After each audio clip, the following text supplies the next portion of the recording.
Yeah. Eat more. Yeah. That's not too bad. Just like Kool-Aid. 311 miles, 20 hours, and a total TSS of 1377 for the last 2 weeks. I'd say, overall, a pretty fun week. Yet this time, I focus a lot more on just finding love on the bike. All jokes aside, yeah, I did focus on riding with friends. I did burn some sick time to ride my bike a little bit more and also take it less seriously and just have fun. What's up, everyone? Welcome back. We're feeling good. It's December, vibes are high, and we got a race coming up in January. So this is just the motivation I needed to get through winter. All right, let's get right into it. November 17th to the 23rd, doozy. Started with my coach, went on a ride that first Monday just to help get a quick spin in, but also get that motivation up. I felt like the weeks prior to that, I just had no motivation, didn't want to be on the bike, was going through it, and really didn't understand what I was riding for. Yeah, I get it, 300, but at the same time, it was just like, I'm not a pro, what am I doing? You know, like I just don't want to get dropped, but yeah. So it's always nice to ride with him and get that reminder of like, hey, this is what I'm working toward, this is what my goal is. And more than anything is just, if I'm gonna set my sights on something, like be the best at it. Why settle for just okay? All right, so all in all, he loves to say he's slow, but yet keep in mind, my threshold is the zone 2. Putting him, I won't reveal his numbers. Yeah, so it's always humbling when I ride with Matt. I feel like I'll be going super hard and he's just riding next to me and he's just like, yeah, dude, good job. And I'm like, all right, whatever. But yeah, so that was Monday after work, which honestly was really nice and honestly really needed. It's just a kickstart to my system and honestly remind me what I'm working for. I took Tuesday off since it was raining and the weather sucked, and I honestly didn't want to ride indoors. Luckily, there's this group that rides Tuesday mornings and they do laps at Torrey Pines. They, unfortunately, but fortunately for me, did not ride that Tuesday because of the rain. So Wednesday morning, they invited me out, and only thing that sucks is at 6 a.m. and yeah, it's freezing. So luckily, I got up, I made it in time, and I was with them, and it was just awesome. It was nice. It was good to ride with friends, and at the same time, like, come on, starting your morning doing laps, watching the sunrise, like hell yeah. So yeah, that was pretty nice. Then there was Thursday to go ahead and just put a dagger in me. This was a total of 4 to 5 sets. I can't necessarily remember, but they were sprinting efforts, holding a total of 1200 watts for 15 seconds with a 1 minute 30 rest in between. Do this 4 times per set. And then I had the brilliant idea of doing this effort indoors, which just was insane. So I got through 2 intervals and then just blundered. I ended my ride early and told myself I'd go extra hard on the weekend. Which brings us to Saturday. Saturday was looking to be a pretty nice day until it wasn't.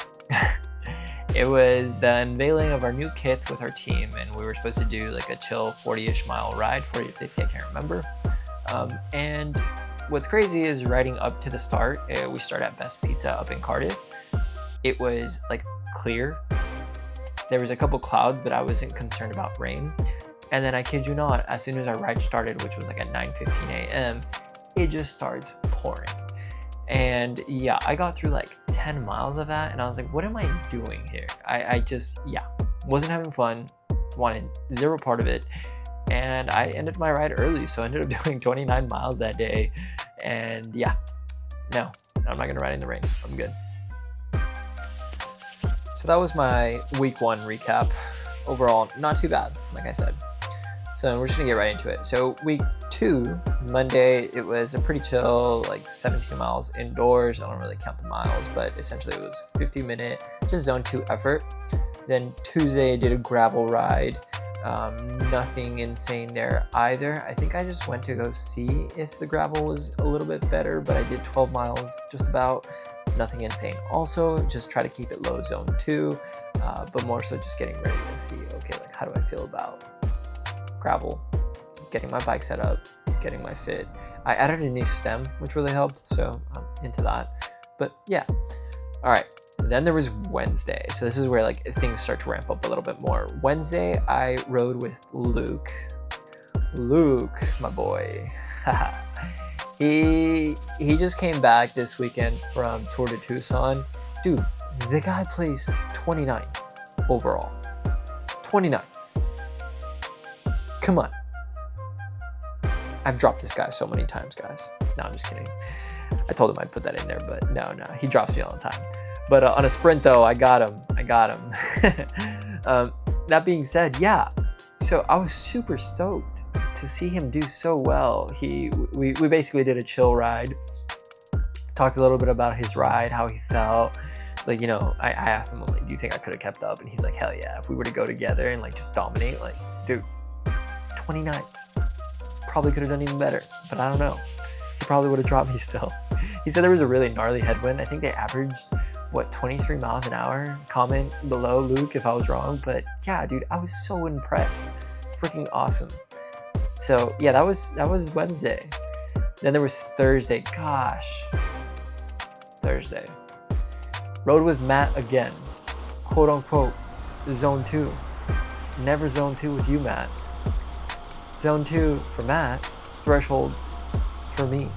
Here, let me play this clip for you guys to show you what it means and how I feel and the kind of effort he puts in. Here you go. Enjoy.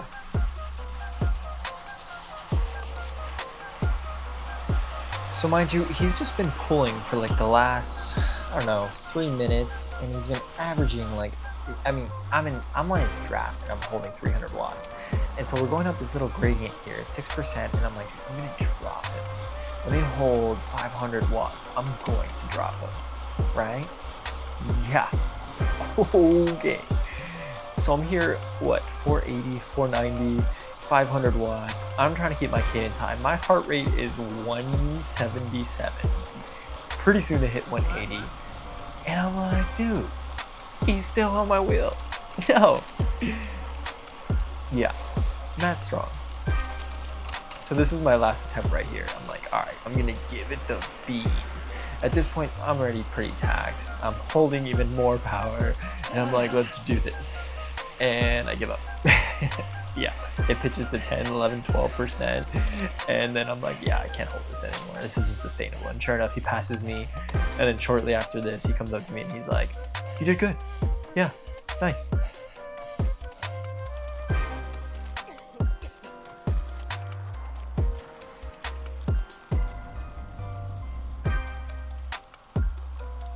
Yeah, so that was the ride with Matt. Like I said, always fun. He really does push me. Anyways, all right, so let's move on. Friday was fun. I did a basic gravel ride. I've been trying to figure out a route still, trying to figure out what I could do with my buddies. And like I said, I'm still trying to slowly back transition into gravel, find my fit, get my comfort, and then also just overall get my like comfortability on the bike as far as like bike handling goes, again with gravel specifically since I have gravel and wine. Yeah, so that was Friday. And then there was Saturday. Saturday was fun. Miguel's got that Tane tough, that hair. Riding with Miguel is a lot of fun, especially because he doesn't have a lot of time to ride indoors. I also think it's hilarious that he was once a believer that mountain biking is everything and road biking is super lame, and we wear really tight outfits, but look at him now. He's got a bike that's worth more than mine. So yeah, it's a little funny. But that being said, yeah, he's been crushing it. Likes to quote himself as the world's strongest indoor rider. He does 95% of his rides indoors, and when he goes outdoors, he finds every excuse possible on why he had a bad day. Today, unfortunately, was one of those days. He recently crashed, so I'll give him that, and he broke his saddle, so he was using my saddle, so in all fairness, like, he wasn't super comfy. And as you can tell, we're going through Elfin Forest, and the vibes are high. Like, I just love this road. If you guys haven't gotten a chance to ride it and you live in San Diego, look up Elfin Forest, just go through it. It's super flowy. No matter like if you go east to west or west to east, it's just like, come on.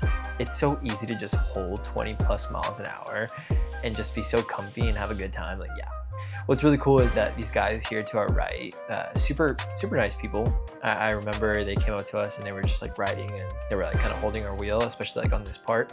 And we were just vibing. Miguel was like holding a solid pace and he's feeling good and we're just cruising. So yeah, we ended up doing 52 miles on the day. Miguel usually tells me, hey, like I have this much time, like this is how much I can ride. So like, you know, let's plan accordingly. And this time he told me, he's like, I have till 1 p.m. And I was like, sick, we're starting at 8. And he's like, cool. Little did he know, I put double peaks on the map and he didn't know what it was yet. I had kept telling him like, hey, it's a pretty gnarly hill, but I don't think he realized it. And so yeah, let's show you guys. Let's cut to this clip real quick. Look at him. He's going. So yeah, that was my week 2. Honestly, a lot of fun. Really enjoyed it. It was a total of 11 and a half hours, 185 miles with 786 TSS. Super fun, super great. Sitting at 270-ish for my FTP, and yeah. See you on the next one. Yeah. Today's, oh shit, you're like locked in on focus. I know, dude. He's with the crash.